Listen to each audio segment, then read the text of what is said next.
Hello friends, welcome back to this JC Ecosystema channel.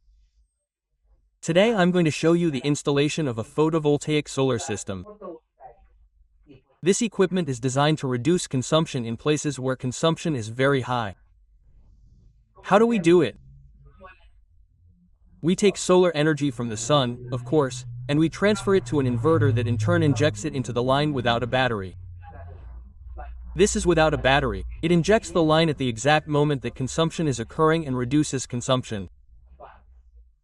Part of it is absorbed by the sun from the business's consumption and another part comes out of the meter. They are automatically mixed. You will see all of this development and the way we installed it now in this video. That's why it's important for you to watch the entire video, because you'll see how we did the installation. There are actually 3 phases. One where there is a lot of consumption in businesses, they use 3 phases and each of the phases goes to an independent line system. In this case, there are refrigerators in one phase, electric ovens in the other, lights in the other phase, coffee makers in the other phase. In short, each phase is quite overloaded and the sum of the 3 is the general consumption. What have we done? We have made 3 teams, 3 lines of photovoltaic screens feeding 3 220 teams. Well, right now we are going to watch the video. Watch it, you will like it. We are working with a solar team to reduce the consumption of a business, a commercial hall, a business that has a lot of consumption. It is approximately 13,000 kilowatts in 2 months. That is a lot. Well, we have tried to make a solar installation where we are going to reduce consumption as much as we can.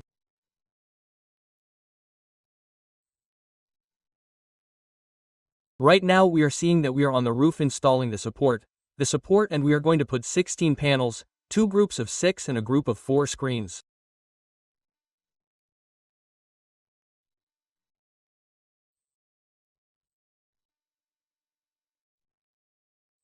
In the case that we are here installing it, we are doing it on a sheet metal roof and we are screwing the base, which are some trestles designed by us here in our workshop, and we are going to screw it to the sheet metal roof.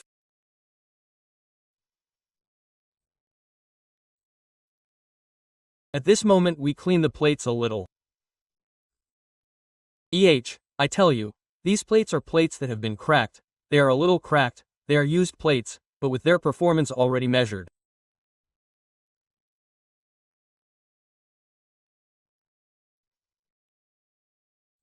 We are going to put 6 in front, 6 in back with an approximate distance of 1 meter or approximately 70 centimeters to pass in the middle and to avoid the shadow that the sun is giving us at the time of the sun, to avoid the shadow of the plates that are behind, of the row that is behind.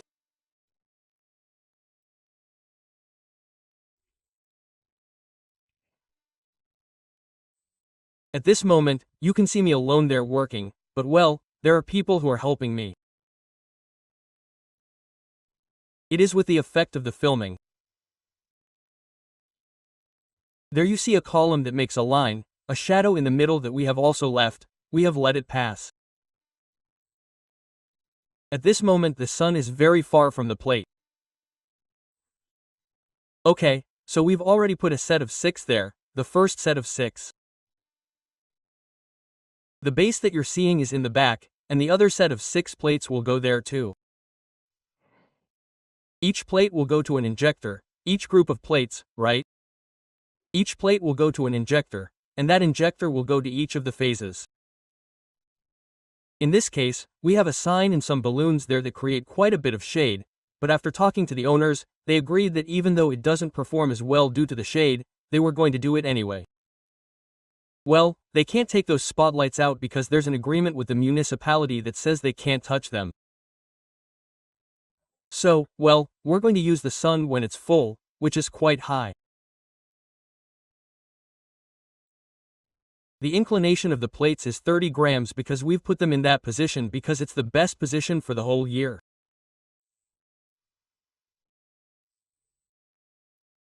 If at any time it's a little misaligned, but the general average of the position is as correct as possible, it's 32 grams, 33 grams. That depends on the latitude of the location, not always the same inclination. Let's suppose we were installing it on the equator. It should be flat, completely flat, with no inclination.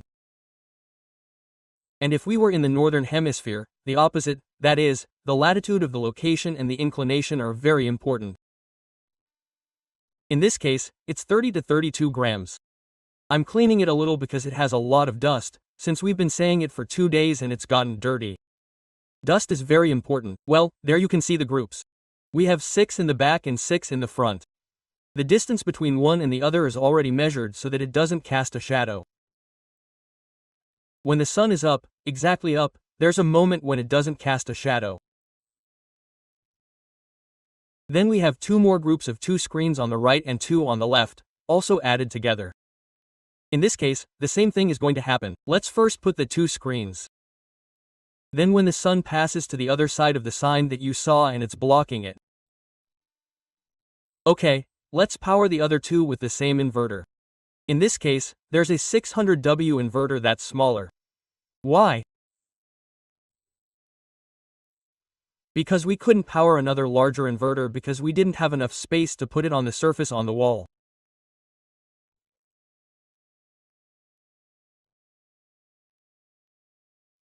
Okay, here we're putting a board with elastic plastic cement against the wall and then we're going to screw each of the inverters that, as I said, will go to each of the phases. There we see one on top.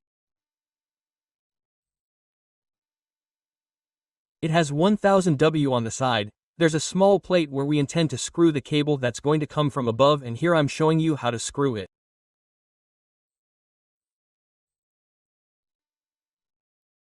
And you can see the general board of the business, which in this case is a coffee shop. It consumes a lot because it has many electrical elements, the coffee maker, the croissant oven, all that is a hellish consumption. Each line has a set of thermal switches. You'll see them there. Right now we are hammering in a nail, but it is not to hold the wood in place. This nail is only temporary until this elastic that is against the wall dries, because since it is very, very hard, it could not be drilled and since it is not that heavy, there is no need for it.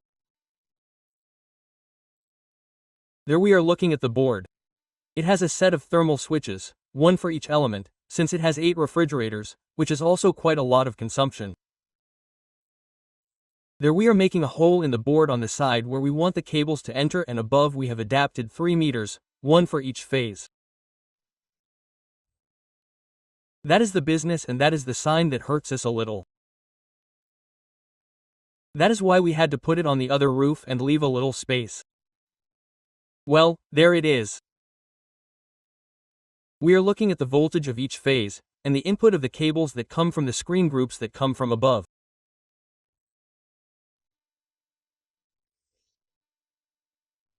Of course, there is a positive and a negative, a continuous current of 50 V and the inverter will raise it to 220 volts and inject it.